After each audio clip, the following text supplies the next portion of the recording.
The second scripture reading for this morning picks up where we left off in the first chapter of the book of Acts, beginning with the 15th verse. The king of Egypt said to the Hebrew midwives, one of whom was named Shiphrah and the other Puah, "When you act as midwives to the Hebrew women and see them on the birth stool, if it is a boy, kill him. But if it is a girl, she shall live." But the midwives feared God. They did not do as the king of Egypt commanded them, but they let the boys live.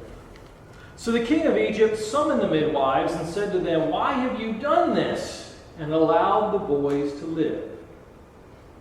The midwives said to Pharaoh, "Because the Hebrew women are not like Egyptian women, for they are vigorous and give birth before the midwife comes to them." So God dealt well with the midwives, and the people multiplied and became very strong. And because the midwives feared God, God gave them families. Then Pharaoh commanded all his people, "Every boy that is born to the Hebrews you shall throw into the Nile, but you shall let every girl live." Now a man from the house of Levi went and married a Levite woman. The woman conceived and bore a son, and when she saw that he was a fine baby, she hid him 3 months. When she could hide him no longer, she got a papyrus basket for him and plastered it with bitumen and pitch. She put the child in it and placed it among the reeds on the bank of the river. His sister stood at a distance to see what would happen to him. May God's blessing continue to flow through the experiences of Scripture on this day. May it continue to guide the meditations of our hearts and the words of my lips. Willow, forget all that you knew or you thought you knew. All you require is your intuition. Now, the power to control the world is in which finger? Such a great movie. What if I were to tell you, in my most eloquent and persuasive tones, what if I were to tell you that what you do on this week will change the world? Would you believe me? Could you imagine it being possible? You have the power to change the world. Would you smile politely at me? Quietly scoff. Think, well, David's allowed to miss the mark every once in a while in a sermon, so I guess we'll give him this one. Would you do that for me if I said you could change the world this week? I mean, we all get to make choices, and the choices we make, whether they seem large or small, have an impact. They impact the creation that God has called good. The simple act of breathing, bringing in God's animating spirit and sharing it with the world again, it changes the world. It impacts creation. So would you believe me if I said you can change the world? This Exodus story often is centered around, or the telling of it at least, is centered around Moses. You can't deny Moses is important. You can't ignore Moses. Well, you could try to ignore Moses. And we certainly have an image of who Moses is, an identity. It's often conflated with Charlton Heston.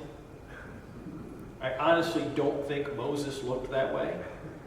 But it's there, right? Movies have impact, they change things.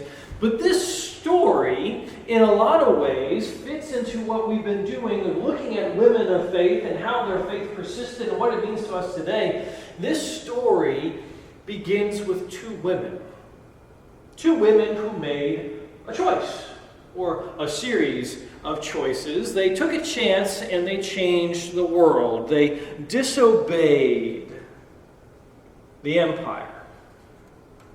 These two women.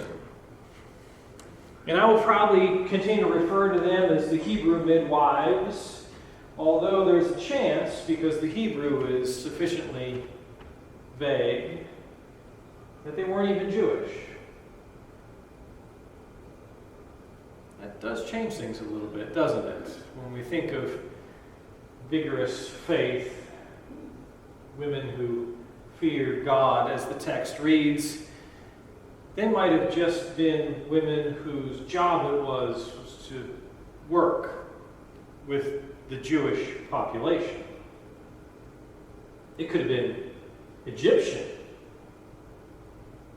midwives.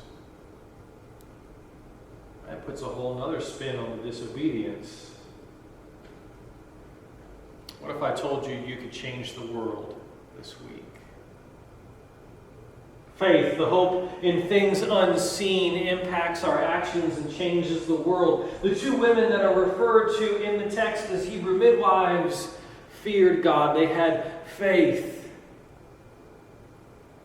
They changed the way things work. Now, the Exodus story begins with two words in Hebrew that are translated as a new king arose. A new king comes to power, and this king is seeking to codify, to centralize their grasp on power and authority. They are a ruler who is looking to secure their political base, this Egyptian pharaoh. And in the process of doing this, in this moment, in the Exodus text, they identify an enemy, and they make that enemy the scapegoat. Things are happening in Egypt because the people of Israel are here. And they go on to spin several tales in the text that are actually inaccurate, but it was handy to blame the Hebrew people as an other. Pharaoh, who we are told has forgotten generations of Hebrew society, of Jewish society, living among the people in Egypt. Conveniently forgotten how, going all the way back to Genesis, and how a person of faith in Yahweh God saved Egypt. And all those generations in between, as cultures grew together and became a blessing in their own way. Pharaoh has conveniently forgotten these allies and honored guests. Yes, Pharaoh has set aside all of what was and has created a new identity for the people Israel. This is who you are. An identity for the descendants of Leah and Rachel, the descendants of Bilhah and Zilpah. Yes, we often think of them as the children of Jacob, who is Israel, but biology tells us there were women involved. Leah and Rachel, Bilhah and Zilpah. Yes, Pharaoh doesn't know these people.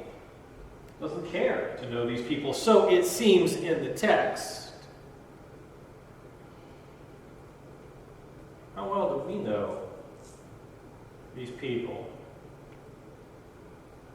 How well do we know ourselves even? Could we identify ourselves, or are we indeed being defined by society around us in some way, shape, or form? Could we describe our faith, our hope, our identity? Or are we, in some way, subject to Pharaoh, who says, you are this? Because Exodus is a story of identity.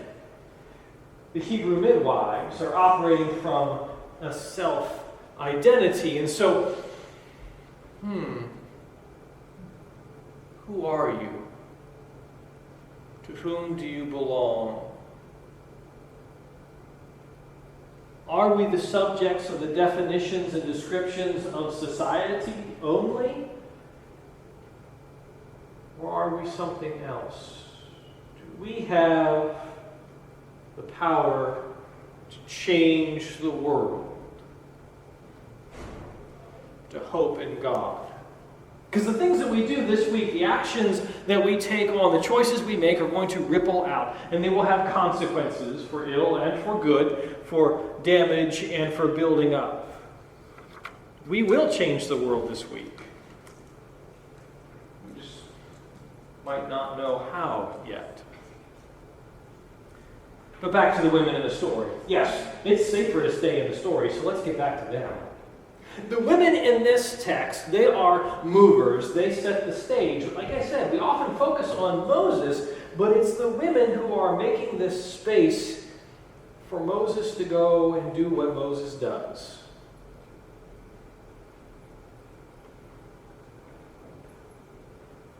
It is women of faith,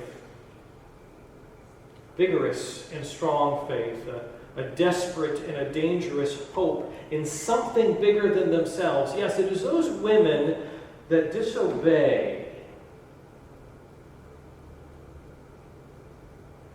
Pharaoh might have called them disloyal.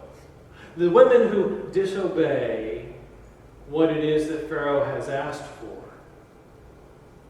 They create space for God to do what it is that God is doing in this story, in this weaving of the tale. Yes, it is the women who are overlooked by Pharaoh, to be completely honest. Who are the agents and the movers. Yes, the midwives, be they Israelites or not, make space for God in the choices. And when Pharaoh calls them back and says, "What have you done?" or "What have you not done?" how is it that this is taking place? And the women, the midwives, use the exact same language of Pharaoh to describe. Because when Pharaoh puts an identity on the people that we call Hebrews, the people Israel, Pharaoh uses animal language to describe them. Enemy language, less than human language. And these two midwives, when they are called back to give account, they employ the same language. The women are vigorous. They are like animals. They don't need us. Unlike Egyptian women that are delicate and need our help. Pharaoh buys his own false narrative. Oh yeah, the Hebrew women, they're animals, yeah. Yeah. Egyptian women, they're good, yeah. The Egyptian women need the help. The Hebrew women, they don't need the help because they're animals. The choice that was made. And so Pharaoh decides then that because he cannot co-opt these two individuals to execute his plans, he's going to turn the entirety of the nation, of the empire, against this group. God moves in irony sometimes. We should not miss out that it was by the waters that the people of Israel were saved. When Pharaoh voiced that it was by waters that he would seek to destroy them.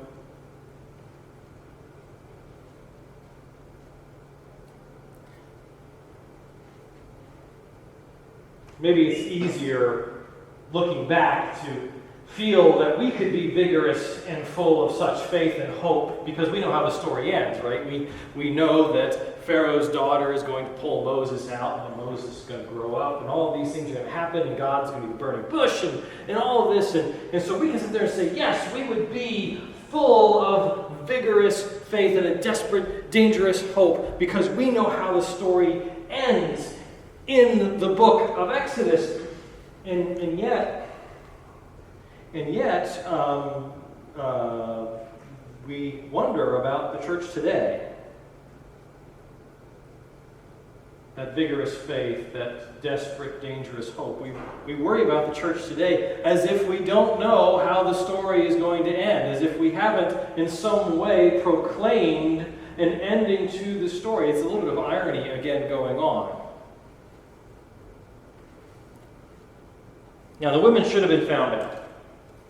Had Pharaoh been paying attention, Pharaoh should have been able to figure out what it is the women were up to. But Pharaoh has a knack for, like much of society, overlooking people.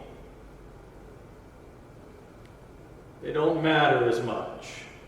They're not the ones who are going to be a threat to me and my throne, and so I don't need to worry about them. So the two midwives are not punished by Pharaoh. And instead, the story tells us that God offers a special blessing for them.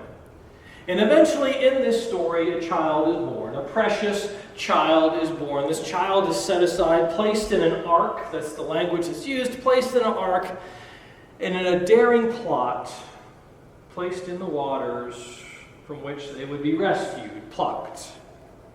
A world-changing moment, a set of decisions that were made for a variety of reasons. Women of faith who persisted. And although we didn't read about Pharaoh's daughter today, if we've seen the movie, we might have some sense of what happens. Women of faith who persisted, women who were employees of the empire. A vigorous faith and a desperate hope denied the instructions for destruction. Mothers within the boundaries of the empire, when a vigorous faith and a desperate or dangerous hope did what they could to secure life. Siblings within the boundaries of the empire, facing painful separations, keeping watch. And women of privilege within the boundaries of empire, within the households of Pharaoh themselves, yes, women of privilege, all moved by a vigorous faith and some sort of desperate or dangerous hope. All of them faced some sort of consequences for the world-changing choices that they made. Even Pharaoh's daughter, who knew that it was a Hebrew child that she had pulled out from the Nile. All of these women enacted God's love. They made choices that changed the world. Now, the power to control the world is in what finger? What if I told you that this week the choices that you make will change the world? Would you believe? Do you have faith enough? Do you have that desperate and dangerous hope that says this world can and should and will be better? Will you smile politely, scoff, maybe? Would you go home and say, David missed it on that one? We are church. Change the world. We are church. God has empowered us and called us. Change the world. We are church. We get to make choices. Change the world today. Thanks be to God. Amen.